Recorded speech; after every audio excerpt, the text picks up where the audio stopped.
Os invito a abrir vuestra Biblia en Primera de Timoteo en el capítulo 6 y leemos desde el versículo 3.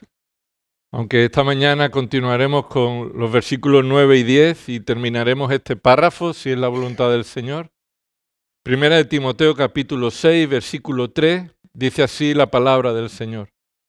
Si alguno enseña una doctrina diferente y no se conforma a las sanas palabras, las de nuestro Señor Jesucristo, y a la doctrina que es conforme a la piedad, está envanecido y nada entiende, sino que tiene un interés morboso en discusiones y contiendas de palabras, de las cuales nacen envidia, pleito, blasfemia, malas sospechas y constantes rencillas entre hombres de mente depravada, que están privados de la verdad, que suponen que la piedad es un medio de ganancia. Pero la piedad, en efecto, es un medio de gran ganancia, cuando va acompañada de contentamiento. Porque nada hemos traído al mundo, así que nada podemos sacar de él. Y si tenemos qué comer y con qué cubrirnos, con eso estaremos contentos. Pero los que quieren enriquecerse caen en tentación y lazo y en muchos deseos necios y dañosos que hunden a los hombres en la ruina y en la perdición. Pero la raíz de todos los males es el amor al dinero, por el cual, codiciándolo algunos, se extraviaron de la fe y se torturaron con muchos dolores. El amor al dinero se muestra en la Escritura en oposición al amor a Dios. Recuerda en Lucas capítulo 16, versículo 13, y en otras partes de los Evangelios, cómo el Señor dijo, ningún siervo puede servir a dos señores. ¿Por qué? Porque o amará a uno y aborrecerá al otro, o viceversa. Así que el Señor Jesús dijo que no podemos servir a dos señores, y Él explicó esta verdad de esta forma. No podéis servir a Dios y a las riquezas. Así que hay una gran oposición de la gloria y el amor que Dios merece frente a lo que nosotros humanamente en nuestra caída, en nuestro corazón depravado, en nuestra naturaleza humana, amamos y deseamos, que son las riquezas y por medio de ellas todos los placeres que podemos alcanzar. Ayer recordábamos con los jóvenes como en Eclesiastés, Salomón cogió todas las riquezas que tenía y dijo, alma, pruébalo todo, busca el placer en todas las riquezas, las posesiones, los viajes, la comida, y fuera de Dios la vida es vana, vacía, inútil. Todo es vanidad cuando ponemos nuestro gozo y deseo y nuestro placer en algo fuera de Dios mismo. Jesús anteriormente de decir en Lucas 16 que ningún siervo puede servir a dos señores, no puedes amar a Dios y amar a la riqueza. También Jesús había confrontado a aquellos discípulos que aparentemente eran sus discípulos, sus seguidores. Muchos le seguían y Jesús los confronta y le dice, el que quiera ser verdaderamente mi discípulo, que se mire en este espejo. El verdadero discípulo se muestra de esta forma. El que se niega a sí mismo, el que toma la cruz y le sigue. Y me sigue, dice el Señor Jesús. Así que el Señor confronta a los discípulos con la verdadera consideración de la fe. La fe verdadera, genuina, la fe provista por Dios como regalo para la salvación, se caracteriza y se muestra la evidencia de un verdadero creyente en cómo se relaciona con la riqueza. Acompáñame un momento a Lucas, capítulo 14, versículo 33. El Señor Jesús les dice a los que parece que son sus discípulos, ¿cómo se ve un verdadero discípulo de Cristo? Lucas 14, 33. Así pues, cualquiera de vosotros que no renuncie a todas sus posesiones, no puede ser mi discípulo. Así que hay una relación directa entre un verdadero discípulo y el cambio que debe haber en su corazón por no apegarse a las riquezas, por estar dispuesto a deshacerse de ellas. Hay que aclarar que aquí Jesús no está diciendo que la salvación se adquiere por hacer un voto de pobreza. El Señor Jesús no está demandando que para ser salvo tú dejes tus posesiones, sino que un verdadero creyente está dispuesto a perder sus posesiones si hace falta con tal de seguir a Cristo, su Señor y Salvador. Esa es la evidencia. Su corazón ha sido regenerado, su corazón ha sido transformado y aquello que amaba, que eran la riqueza y el placer que conseguía con ello, ahora se ha convertido en un amor por Cristo, un amor por el Trino Dios y por tanto está dispuesto a abandonar aquello que amaba, la riqueza. Así que ama a Dios por encima de la riqueza, es una característica de un verdadero discípulo. Mira en el capítulo 18. Se ve el ejemplo, el testimonio de estas verdades en una persona. Una persona que se acercó al Señor Jesús. Capítulo 18, versículo 18. Se acerca ahí un hombre prominente, y cuando dice prominente es alguien principal, alguien con una posición importante entre ellos. Le preguntó diciendo: Maestro bueno, ¿qué haré para heredar la vida eterna? Parecería que este hombre en realidad quiere la vida eterna, heredarla, y está dispuesto a hacer cualquier cosa, ¿verdad? Jesús le respondió: ¿por qué me llamas bueno? Nadie es bueno sino solo Dios, solo uno, Dios.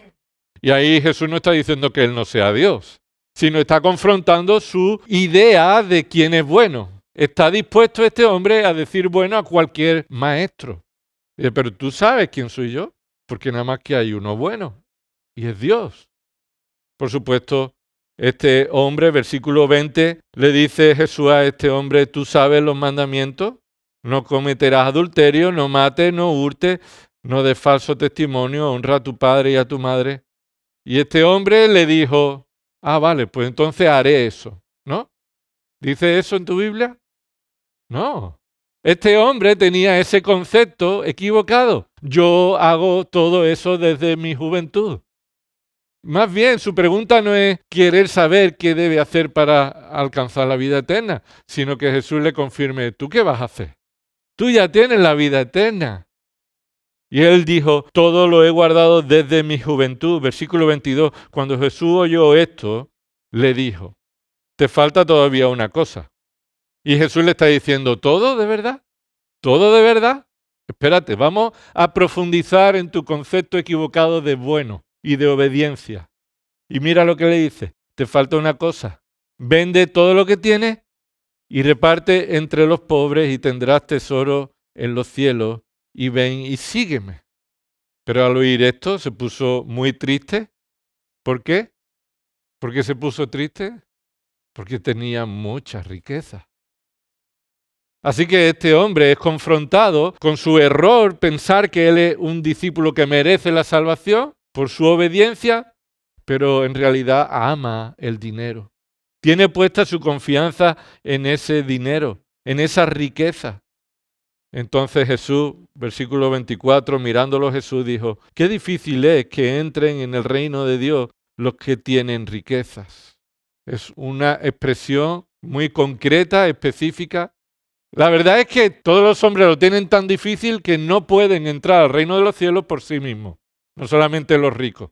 Pero lo que está aquí el Señor Jesús mostrando es la verdadera raíz más profunda que se pasa por alto en el corazón del hombre, y es la atadura a la riqueza. El amor a la riqueza como algo tolerado, en que uno puede ser discípulo de Cristo, amar a Dios, pero también amar la riqueza. Y Jesús dice: no, esto no es posible. Y continúa diciendo, y versículo 27, versículo 25, porque es más fácil que un camello pase por el ojo de una aguja que el que sea rico entre en el reino de Dios. Los que oyeron esto dijeron: ¿y quién podrá salvarse? Parecería que hubieran tenido que decir: claro que sí, lo entendemos, por supuesto. Ellos no dijeron eso. Ellos dijeron: ¿cómo? ¿Hasta ahí llega el punto de nuestro pecado, de nuestra perdición? ¿No se salvan los que tienen riqueza? Lo que están diciendo es que se había instaurado en el corazón de los hombres que la riqueza era precisamente una muestra de piedad. Que tener mucho dinero, mucha riqueza, es muestra de que Dios lo bendice tanto por su fidelidad, que es seguridad de que va al cielo, que tiene vida eterna, porque tiene mucha riqueza. Entonces, ¿quién podrá salvarse? Si no son los ricos, ¿cómo van a ser los pobres? Que por eso son pobres, por su pecado. Es la idea equivocada de aquella época. Jesús dice, versículo 27, y él respondió, lo imposible para los hombres es posible para Dios. ¿Qué dice Jesús ahí? Lo imposible para los hombres. ¿Y qué es imposible para los hombres? Salvarse a sí mismo es posible para Dios. Solo Dios puede hacerlo. Solo Dios puede salvar al hombre pecador por medio de la gracia en la regeneración, salvándolo, proveyéndole de fe en Cristo Jesús y de redención y reconciliación por la muerte y resurrección de Cristo. Esto es posible para Dios, lo cual es imposible para los hombres. Versículo 28. Y Pedro dijo, he aquí nosotros lo hemos dejado todo y te hemos seguido. Qué rápido sale Pedro, ilustrando nuestra reacción, ¿eh? Todos somos Pedro. Cuando decimos, menos mal que nosotros no estamos aferrados a la riqueza, lo hemos dejado todo por ti y te hemos seguido. Somos diferentes. Entonces, versículo 29, él les dijo, en verdad os digo, no hay nadie que haya dejado casa o mujer o hermano o padre o hijo por causa del reino de Dios, que no reciba muchas veces más en este tiempo y en el siglo venidero la vida eterna. Vamos a ver, ¿Jesús está prometiendo riquezas? ¿Hemos leído bien? El que está dispuesto a abandonar y dejar todo, dice, va a recibir mucho más en este tiempo. ¿Qué significa? ¿Que debemos esperar entonces que Dios nos llene de riquezas en este tiempo? No. Lo que está diciendo es que aquellos discípulos de Cristo que aman al Señor por encima de todo, e incluso de su familia, su riqueza, encuentran por la gracia de Dios en la comunidad de creyentes, en el cuerpo de Cristo, la familia que han dejado.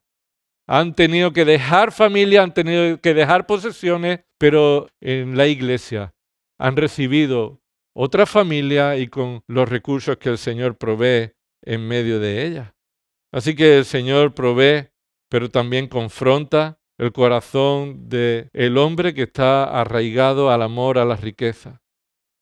Y por último, mira lo que dice Lucas 20. Los escribas eran personas que aparentaban piedad. Estos eran personas que cumplían la ley, conocían la ley, eran ortodoxos e interpretaban la escritura, conocían muchos textos de memoria, sabían las escrituras, conocían las letras, pero sus corazones eran hipócritas como los falsos maestros en la iglesia de Éfeso, donde Timoteo estaba pastoreando. Mira estos falsos profetas, estos falsos maestros, estos escribas, capítulo 20, versículo 45. Mientras todo el pueblo escuchaba, dijo a los discípulos, cuidado de los escribas, a quienes les gusta andar con vestiduras largas. ¿Qué significa eso? Esas vestiduras largas son demostración de riqueza, demostración, ostentación de riqueza. A ellos les gusta ir vestidos con vestiduras largas y son amantes de los saludos respetuosos en las plazas y de ocupar los primeros asientos en las sinagogas y los lugares de honor en los banquetes. Y observa la descripción, cómo termina, 47. Que devoran las casas de las viudas y por las apariencias hacen largas oraciones, ellos recibirán mayor condenación. Y quiero subrayar esa expresión, versículo 47, que devoran las casas de las viudas. ¿Qué significa eso? Pues que son personas que aparentan piedad, pero en realidad tienen un interés, y es las riquezas. Van a casa de las viudas y las devoran, es decir, consumen lo poco que ellas tienen. Esta es la característica de los falsos pastores, los falsos ministros de Cristo. Así que el liderazgo pastoral, las iglesias, no están libres del pecado de la avaricia, del amor al dinero, de la hipocresía, de una fe falsa, de pervertir la piedad, del deseo de enriquecerse. Y por eso estamos estudiando 1 Timoteo capítulo 6, volvamos ahí, Y no es de extrañar que Timoteo está pastoreando en Éfeso, la iglesia en Éfeso, y Timoteo tiene que confrontar a estos falsos maestros, pero llega un momento que Timoteo necesita saber por qué ellos son así. Las características de ellos y por qué son así. ¿Falló la palabra de Dios? ¿Falló la sana doctrina? ¿Falló la fe? ¿Qué falló aquí? Y entonces Pablo le enseña a Timoteo y a la iglesia qué es lo que falló. Y lo que falló fue el corazón. Falló el corazón de esas personas que aparentaban ser lo que no eran. ¿Y qué había en el corazón de estas personas? Un deseo de enriquecerse y el amor al dinero. Recuerda que en el capítulo 5 estaban cuidando y sosteniendo a todas las viudas, las que eran piadosas y las que no. ¿Por qué? Porque era un medio, como hemos leído, como los escribas lo usaban, un medio para ellos enriquecerse también. Por medio de las viudas saqueaban sus casas. La semana pasada, que en el versículo 9 encontramos, en el versículo 9 y 10 encontramos el final fatal de los falsos ministros de Cristo. El final fatal de los falsos ministros de Cristo. Los ministros de Cristo, reconocidos por la congregación, pero que Dios no ha llamado y no ha capacitado, aunque la iglesia los reconozca, no son verdaderos ministros de Cristo, son falsos ministros de Cristo. No enseñan la sana doctrina, no enseñan la palabra de Dios que Él transmitió, no enseñan una aplicación adecuada de la piedad, de obediencia a la vida. Tienen intereses morbosos en discusiones. Así que ellos están depravados en sus corazones y usan y pervierten la piedad para su enriquecimiento personal. Todas esas características lo hemos visto en el versículo 9 y 10. Termina mostrándole cuál es el fin fatal para estas personas. ¿Son verdaderos creyentes y los veremos en el cielo? En el versículo 9 ya estudiamos el contraste. Versículo 9, observa que dijo ahí, pero los que quieren enriquecerse. Y esa palabra pero muestra el contraste. Los verdaderos creyentes estamos contentos si tenemos lo esencial, con lo que Dios nos provee. Si tenemos con qué comer y con qué cubrirnos, con eso estamos contentos, satisfechos, completos. Pero hay un contraste. La diferencia es que los que no son verdaderos creyentes y tienen puesto su amor en la riqueza, van a tener un fin diferente, van a tener un final fatal. En segundo lugar, vimos las consecuencias. Y esas consecuencias es la caída y el hundimiento. ¿Recuerda? Versículo 9 dice que esas personas caen en tentaciones y lazos y en muchos deseos necios y dañosos que hunden a los hombres en la ruina y la perdición. Eso no es un lenguaje de salvación. Eso no es un lenguaje del destino de un creyente verdadero. Ese es el lenguaje de lo que le espera a un inconverso que parece ser un creyente, aunque sea reconocido un pastor. Así que las consecuencias, la caída definitiva en el pecado y el hundimiento en la condenación por dicho pecado. Terminamos en esta mañana el origen del final fatal de estos falsos ministros de Cristo. El origen, versículo 10. ¿Cuál es el origen de estas consecuencias? Porque, y observa esa palabra, porque lo que está haciendo es dándonos la razón de por qué ese es el resultado para ellos. ¿Por qué tienen un resultado definitivo de condenación? ¿Por qué? Porque la raíz de todos los males es el amor al dinero. Dicho de otro modo, porque el amor al dinero es la raíz de todos los males. Y los males aquí se está refiriendo concretamente a esto que les espera, esta caída en el pecado, en esta atadura del pecado y en este hundimiento en la condenación. Todos esos males tienen su origen en el amor al dinero. ¿Qué significa el amor al dinero? Solamente se usa una vez en toda la Biblia y es aquí. Amor a la plata. Amor a la plata. Aunque tiene relación con otras palabras parecidas, como en Colosenses capítulo 3, versículo 5. Cuando Pablo dice, por tanto, considerad los miembros de vuestro cuerpo terrenal como muertos a la fornicación, muertos a la impureza, muertos a las pasiones, muertos a los malos deseos y a la avaricia, que es idolatría. Esa palabra avaricia es la que se relaciona con el amor al dinero. Y es algo que los creyentes debemos considerar, que hemos sido muertos a esos placeres, a esos pecados. Que claro que podemos actuar avariciosamente, pero el verdadero creyente ha sido librado de la atadura de ese pecado. Ha sido librado. Por esta razón, Pablo le ha dicho anteriormente a Timoteo en el capítulo 3, míralo ahí, capítulo 3, versículo 3, que el verdadero ministro de Cristo no es como estos que quieren enriquecerse. El verdadero ministro de Cristo tiene características espirituales que Dios le ha capacitado, ha obrado en su vida para cumplir el ministerio del pastorado.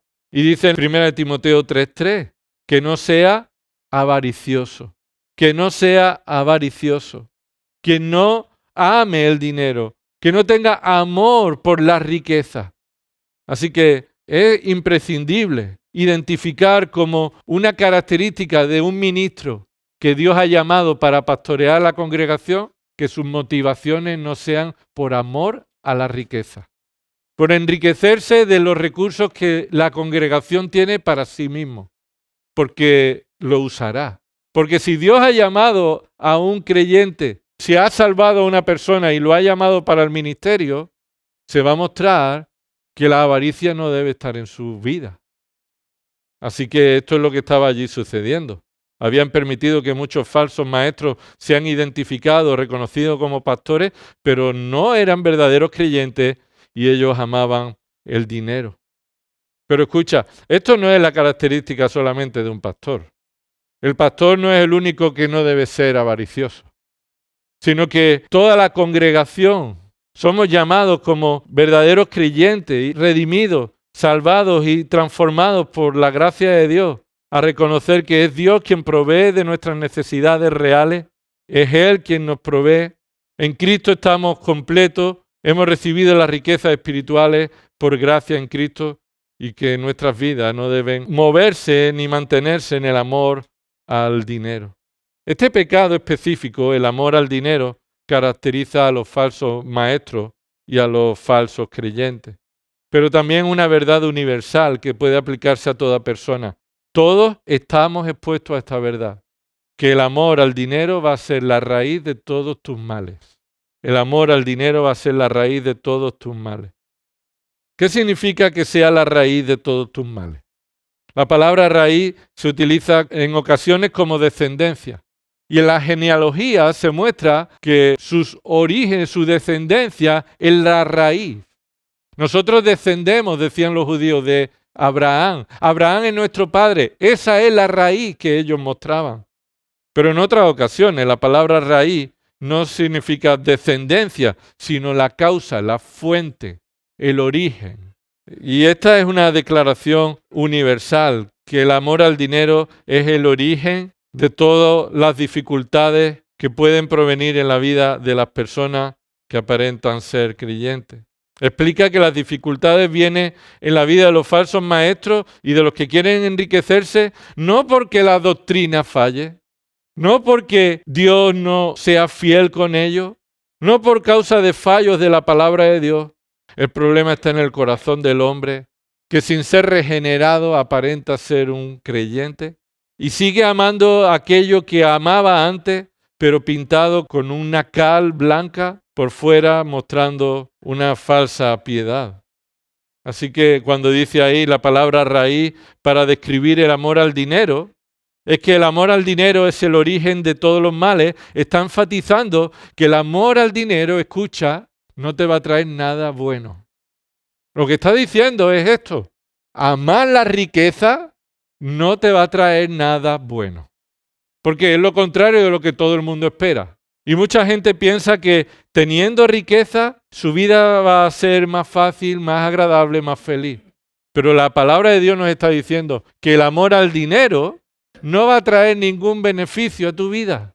Y eso en ocasiones los creyentes no nos enteramos. Necesitamos recordarlo. Cuando se refiere a la raíz, enfatiza la verdadera motivación, la más profunda, la que no se ve. ¿Qué es lo que hacen cuando quieren quitar las malas hierbas? Si tú cortas las malas hierbas, pero no arranca de raíz la mala hierba, ¿qué va a suceder? vuelve a salir. Y lo que está diciendo es que el amor al dinero en muchas ocasiones es un secreto del corazón. Es un secreto del corazón. Se mantiene en secreto la avaricia. Está en lo profundo, está escondido, está arraigado, ha penetrado en los intereses más secretos del corazón. Y es por medio del Evangelio que Dios arranca la raíz de todos los males, que es el amor al dinero. La raíz de todos los males no es el dinero, que es diferente, ¿verdad? El dinero no es la raíz de todos los males. El dinero ni es malo ni es bueno. Por supuesto que el dinero es una tentación, como otras muchas cosas puede ser una tentación. Pero el dinero no es lo malo, sino nuestro afecto hacia el dinero, nuestro apego al dinero, nuestro amor al dinero, nuestra dependencia del dinero. Un uso piadoso del dinero. Esto glorifica a Dios. Que Dios dé riqueza a algunos hermanos no es señal de pecado porque esos hermanos aman el dinero. O que Dios dé poco dinero a unos hermanos no es señal de falta de obediencia porque Dios le da poco. Sino que ya sea con mucho o con poco, un verdadero creyente que glorifica a Dios usa la riqueza piadosamente, generosamente, adecuadamente, responsablemente, bíblicamente, para la gloria de Dios, cubriendo las necesidades de otros, respondiendo a las necesidades del ministerio de la iglesia. Como Pablo decía en 2 Corintios, muchos ofrendaron de su gran pobreza y eso no les impidió a ser generosos en su ofrenda para el Evangelio. Así que el dinero no es la raíz de los males, sino el amor, el apego al dinero. Y cuando dice que es la raíz de todos los males, se refiere al mal moral. No necesariamente al mal físico, sino se refiere al mal moral. Amar la riqueza es la raíz, es el origen de toda la maldad que va a aflorar en nuestras vidas. Por medio de amar el dinero vamos a satisfacer todos los deseos pecaminosos, toda la maldad moral, todo lo perjudicial. No hay nada positivo en ello, sino que va a surgir todo el pecado que aflora, que está en el corazón. Muchas veces las decisiones de los pastores muestran este amor al dinero. O los pastores tenemos que enfrentarnos con la tentación y el pecado de alcanzar cierta gloria y fama por medio del dinero. Eso no está alejado del corazón de los pastores, ni de la congregación, ni de la iglesia. En muchas ocasiones los pastores toman y dirigen la iglesia con decisiones que implican gastos grandes, inversión desmedida y un exceso imprudente de los recursos que Dios les provee, pero no para la gloria de Dios, sino para la gloria personal. La iglesia tal, pastoreada por el pastor tal.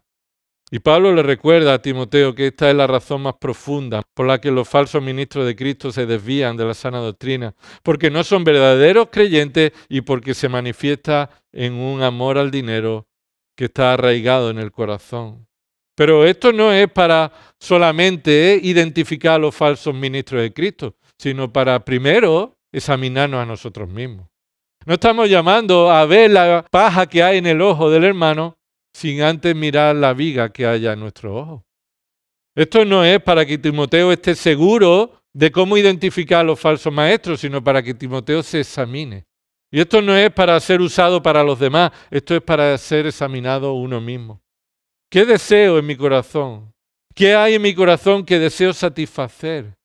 ¿Qué deseo necio, egoísta hay en mi corazón?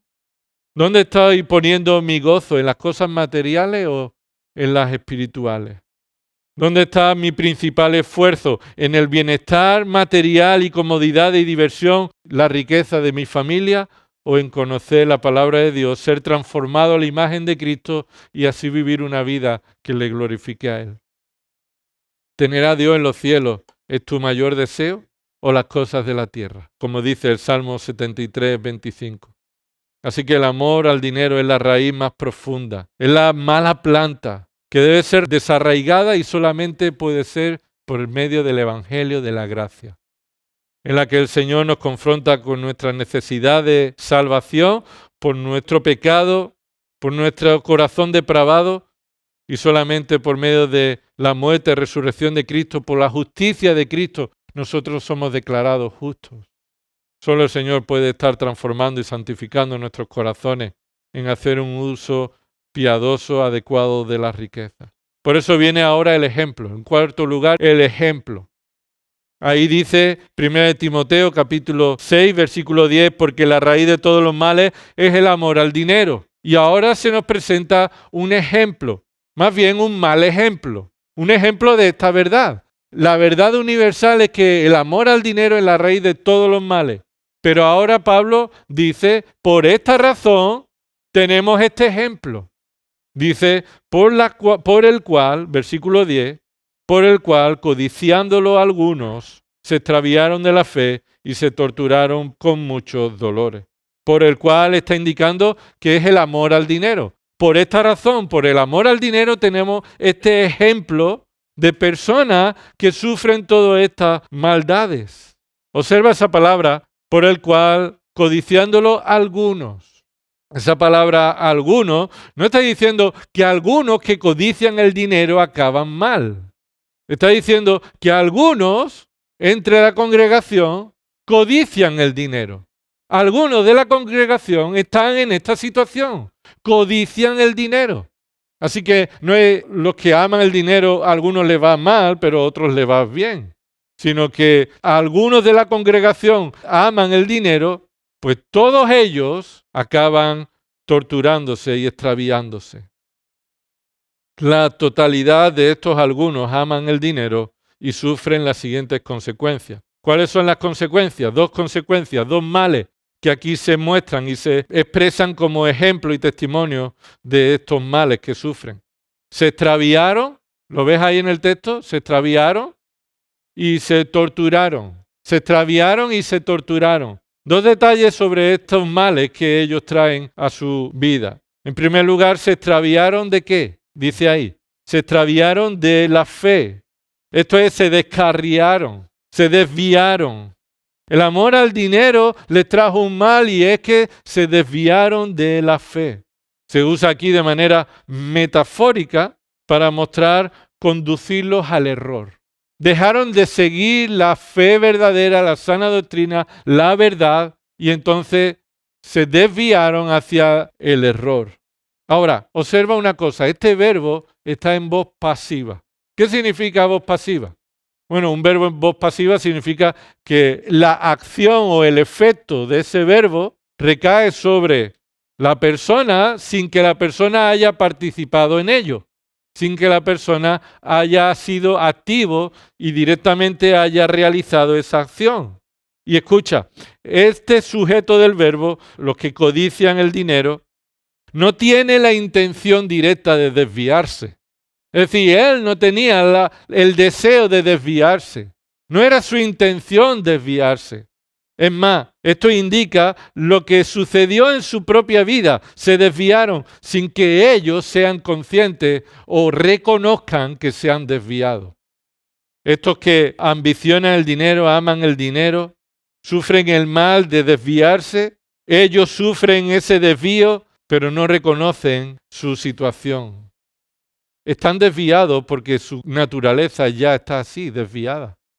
Están caídos y se han desviado de la fe porque nunca siguieron realmente la sana doctrina. Estaban de esa forma. Esta expresión se desviaron en muchas ocasiones la utilizamos nosotros para hablar de alguien que estaba entre nosotros pero por una razón dejó de asistir o ya no está con nosotros y viven como viven las personas del mundo. Es que este se ha apartado. ¿No usamos esto en ocasiones? Esta persona se ha apartado para pensar que un verdadero creyente que se ha ido un ratito al mundo y ya volverá, se ha apartado y ya volverá, como el hijo pródigo, que no tiene nada que ver con eso. El hijo pródigo no tiene nada que ver con un verdadero creyente que se va y después vuelve. No. Y esta palabra que se aparta muestra la realidad de alguien que ya estaba apartado. Que ya estaba apartado, que nunca siguió la fe verdadera. Y observa que se expresa ahí como un verbo en pasado, se extraviaron. Esa es la naturaleza que tenían. Así estaban ellos. Es un acto definitivo, final, que demuestra que la eterna profesión de fe nunca fue interna y verdadera. Se apartaron, se extraviaron de la fe porque nunca quisieron llegar ni seguían esta verdadera realidad. Lo que falló entonces de nuevo no es la fe. La fe que tenían no era débil y entonces se extraviaron. No era una fe verdadera, como dice Santiago. Santiago nos muestra entre la fe genuina provista como un don de Dios, una provisión de Dios que salva al pecador, le provee la fe para creer en la regeneración frente a la fe falsa, la fe que no muestra obra de salvación, la fe que muestra que esa persona siempre estuvo apartado, nunca siguió la verdad, pero de un momento a otro se manifestó esta realidad. Lo segundo que sucede, el segundo mal que muestra como el testimonio de estas personas que aman la riqueza, es que se torturaron con muchos dolores. Obsérvalo ahí. Se torturaron con muchos dolores. Este verbo aquí está acompañado por ellos se torturaron. Es decir, aquí este verbo sí está en activo. Ellos se causaron tortura a sí mismos. Ellos estuvieron atormentando su alma con muchos dolores, por muchos sufrimientos espirituales. Enfatiza la responsabilidad de la persona en sus propios sufrimientos, y no tanto por dolores físicos, sino dolor espiritual, tristeza espiritual. Escucha lo que dice Proverbio 1, 28. Entonces me invocarán, pero no responderé. Esto es Dios hablando de sí mismo acerca de aquellos que van a sufrir las consecuencias de su rebeldía, de rechazar la sabiduría de Dios. Proverbio 1, 28. Entonces me invocarán, pero no responderé. Me buscarán con diligencia, pero no me hallarán, porque odiaron el conocimiento y no escogieron el temor del Señor. Ni quisieron aceptar mi consejo y despreciaron toda mi reprensión. Comerán el fruto de su conducta y de sus propias artimañas se hartarán, porque el desvío de los simples los matará y la complacencia de los necios los destruirá. Pero el que me escucha vivirá seguro y descansará sin temor al mal. Así que el sufrimiento que le espera a aquellos que aman la riqueza es el mismo sufrimiento que nos esperaba a toda la humanidad por nuestro pecado contra Dios. Pero Dios tuvo misericordia de algunos, salvándolos por gracia y trayéndolos a Cristo, en quien en realidad tenemos la riqueza. Muchas personas son como el Señor Jesús enseñó en Marcos 4, cuando iba el sembrador sembrando, ¿verdad? Iba sembrando y la semilla caía en distintos lugares. Uno en el camino, uno entre espinos, otro en pedregales y otro cayó en buena tierra, tierra preparada. Ahí se muestra, ahí se ilustra que los falsos creyentes, que parece que durante un tiempo han creído, pero en realidad nunca recibieron la regeneración y la fe verdadera, nunca dieron verdadero fruto, demostraban que la riqueza, el engaño de la riqueza y las preocupaciones del mundo ahogaron esa semilla y nunca dieron fruto. Así que, ¿qué hay en tu corazón? ¿Quién es Dios para ti? ¿Quién es Cristo? ¿Es Cristo el todo y estás dispuesto a abandonarlo todo y tenerlo a Él?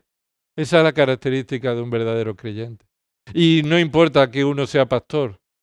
Si un pastor ama la riqueza, va a caer en las consecuencias de un inconverso, porque esa es su naturaleza, su realidad. Y le espera la condenación y le espera sufrimiento. Pablo dijo en Filipenses 3:8, aún más yo estimo como pérdida todas las cosas ¿en vista de qué?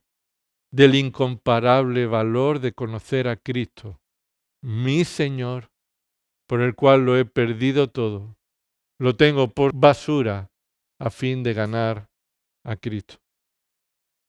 Señor, te pedimos, Padre, que hagas crecer en nosotros Señor, la fe que tú ya nos has dado para no poner nuestro deseo y corazón en la riqueza, sino usar lo que tú nos das para tu gloria, para llevar el Evangelio a otros, para el ministerio de tu palabra, para atender las necesidades de los hermanos. Señor, si hay en nuestro corazón este amor al dinero, confróntanos con nuestro pecado, Señor. Trae salvación a aquellos que, Señor, aparentan creer, aparentan ser discípulos tuyos, pero nunca han dejado de amar la riqueza. Señor, te rogamos que nos ayudes, Señor, a ser agradecidos, a darte gloria por lo que tú nos das. Y, Señor, lo vemos al participar de este pan y este vino, en esta mesa, en tu mesa, en el pacto nuevo que Cristo hizo para la salvación de los pecadores de tu pueblo. Señor, te rogamos que tú obres en nuestros corazones para ver a Cristo como el valor incomparable, la riqueza incomparable, como la perla de gran valor. Señor, te rogamos, Padre, que perdone nuestros pecados, Señor, y hagas crecer en nosotros el amor por ti. Y no el amor por la riqueza o las pasiones o los placeres pecaminosos del mundo que por medio de ellas pretendamos alcanzar. Si hay alguien, Señor, que en esta mañana no ha creído en Cristo como Señor y Salvador, te pedimos, Señor, que tú lo convenzas de pecado. Señor, lo llamamos a que se arrepienta, que confiese su pecado y su necesidad de un Salvador, Cristo Jesús. Señor, que no se siga escondiendo, Señor, en la apariencia de una falsa piedad, de una falsa religión. Gracias, Padre, porque todo viene de ti. Señor, todo es por ti y todo es para ti. A ti sea la gloria, en el nombre de Cristo. Amén.